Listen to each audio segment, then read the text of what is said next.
Hello, viewers. Welcome to the Natural Products Expo West 2018 in Anaheim, California. My name is Martin Caballero. I'm the assistant editor of BevNET, and I'm here with Kyle Redfield, the CEO of KonaRed Coffee. How are you today, Kyle? I'm doing great, Marty. Thanks for having me. So tell us a little bit about your brand. Let's start with talking about the coffee fruit, because I think that's really where the brand started.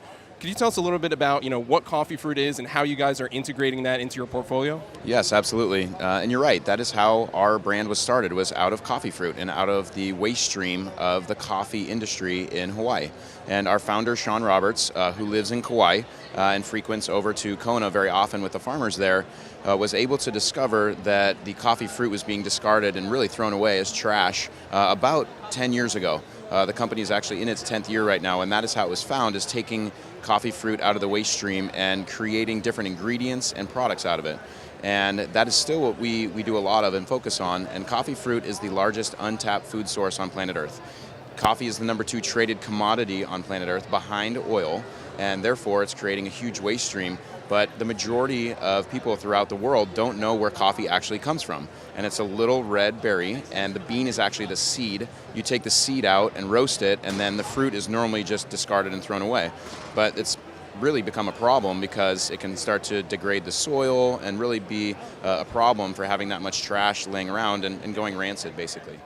So sustainability and finding a use for that waste stream is part of it, but there's also some unique benefits to coffee fruit, a different sort of taste, and you guys actually include that in all of your cold brew line. Could you explain a little bit about what makes coffee fruit special as an ingredient? Yes, absolutely. And when we first looked at taking this ingredient really out of the waste stream, that was back when ORAC and antioxidants were really becoming a big thing with açaí, with pomegranates, and we really saw the vision of taking coffee fruit where açaí and pomegranates already were.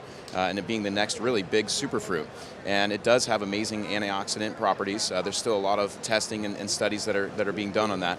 But for us, we really use it as an additive for flavor and enhanced functionality, but then also the sustainability that we talked about. So it's really the most important ingredient for our company. Everything's built around coffee fruit. Let alone we get access to the best coffee on earth from Kona, so it's a nice thing too. So coffee fruit is part of it, but obviously the source of the coffee in Kona, very special, very unique. How have you developed the partnerships that have allowed you to continue sourcing from there? And how do you explain to consumers that, hey, there's other coffee and then there's Kona, there's a big difference? Well, we're lucky that Kona has already created a reputation for itself. It is already world-renowned as the best coffee on earth, and it is the only state in the United States that can grow coffee, and not many people know that. It's another stat that people really don't know about coffee that they drink every day. And it's very, very expensive because it is grown in the United States, and we have different labor regulations and things than some of the other coffee growing regions. And for us, first, the sustainability of working with the coffee farmers to take their fruit, that was a huge part of it. But then for us to be able to protect the Kona source, we have to continue to reinvest with those farmers to plant more coffee and to make sure that it's grown correctly. It's on an island, so you really have to be very careful with this precious gift that we've been given, because it could go under attack very easily with beetles or anything like that. And so everybody is very, very careful with that source, and we're helping in a big way to do that because it's the United States' only source of coffee.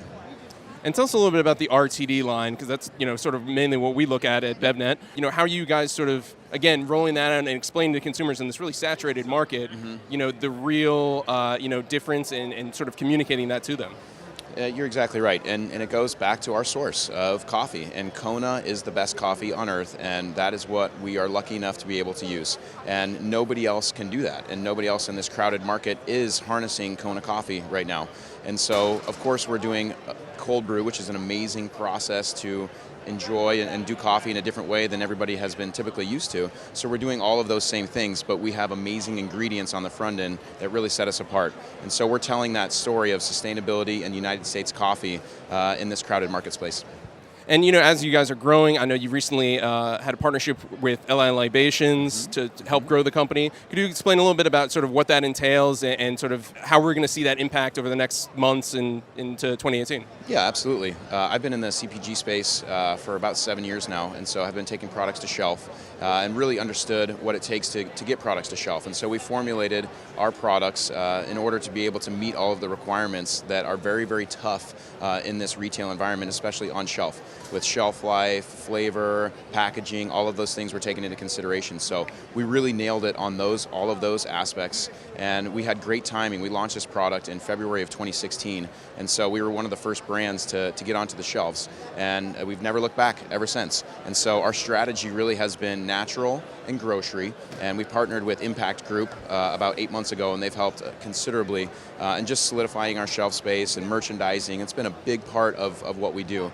And then our partnership now with LA Libations is a very special partnership for us. We're a little bit larger brand normally than what they work with. We've been down the path for a lot longer, but they have some great connections in the club channel that we will be using exclusively them for. So the club channel, that's an interesting one, and that feels like it sort of plays in with the bag-and-box that you guys are showcasing here at the show.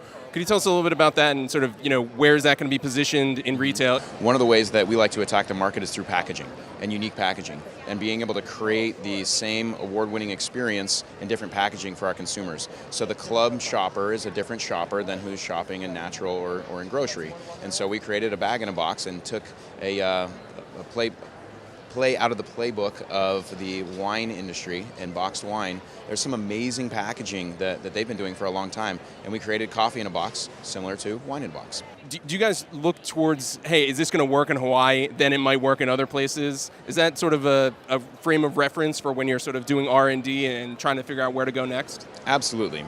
Hawaii is our home market. It's where we're from. It's really the roots of the company, but it's a very small market. At the same time, most large retailers do have a presence in Hawaii, and so we're able to do some beta testing at those retailers on those shelves with the retailers themselves in Hawaii, prove it a success, and then roll out to the mainland from there. So it definitely almost creates an incubation channel for us in Hawaii to try and launch different products.